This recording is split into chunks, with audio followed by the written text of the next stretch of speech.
peut-être qu'avec Mélenchon, par exemple sur la loi travail, là on était d'accord sur l'analyse.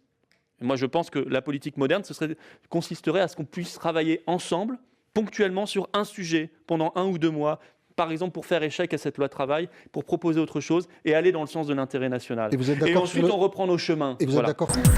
Les Républicains choisiront. Il y a 3 candidats, Florence Portelli, Maëlle de Calan, et Laurent Wauquiez, qui chacun représente une sensibilité. Ce qui est important, c'est qu'il y ait un esprit de rassemblement. Et ce que je souhaite, c'est que Laurent Wauquiez, qui est aujourd'hui le mieux placé, puisse ne pas négliger cette dimension qui me paraît essentielle. Sans quoi, la droite sera de plus en plus une droite croupion qui courra sur les basques du Front National.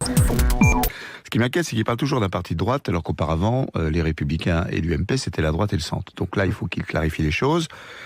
Soit il ne le peut pas, et à ce moment-là, il y a 2 hypothèses.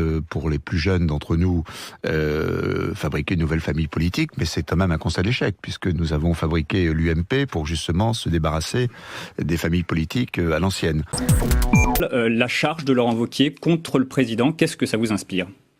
Je trouve ça pathétique, mais en même temps, on est habitué avec Laurent Wauquiez. Bon, là, il est en campagne, on comprend bien la stratégie de aller le plus à l'extrême possible pour faire parler de lui. Ce que je note, c'est que il imprime de moins en moins, en fait, parce que il a une parole totalement décrédibilisée, parce qu'il ne fonctionne que par provocation, anathème, et donc il est obligé d'être toujours dans la surenchère et donner des leçons d'empathie. Quand on est Laurent Wauquiez, quand on fustige en permanence, on est assez mal placé pour donner des leçons d'empathie. C'est un petit mec. Donc les attaques de personnes cachent toujours une difficulté à se positionner sur le fond. Or, ce qu'on nous a reproché, ce qu'on nous a renvoyé dans les urnes au printemps dernier, c'était à la fois des positionnements qui n'étaient pas raccords entre ce qui sont les valeurs de la droite et du centre et ce qui étaient les postures du candidat présidentiel et ensuite du programme des législatives. Donc Emmanuel Macron a dit encore en Guyane il y a quelques jours qu'il n'était pas le Père Noël. Donc c'est pas Noël, mais c'est en janvier, c'est ce que vous dites. Ce que je vous dis, c'est que justement, on n'est pas le Père Noël, on n'est pas là pour faire des cadeaux.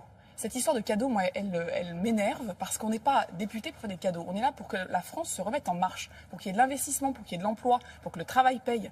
Donc effectivement, on n'est pas là pour distribuer de l'argent qu'on n'a pas, on est là pour être raisonnable, on est là pour tenir nos engagements, on est là aussi pour ne pas financer ces dépenses sur la dette et donc des impôts pour nos enfants.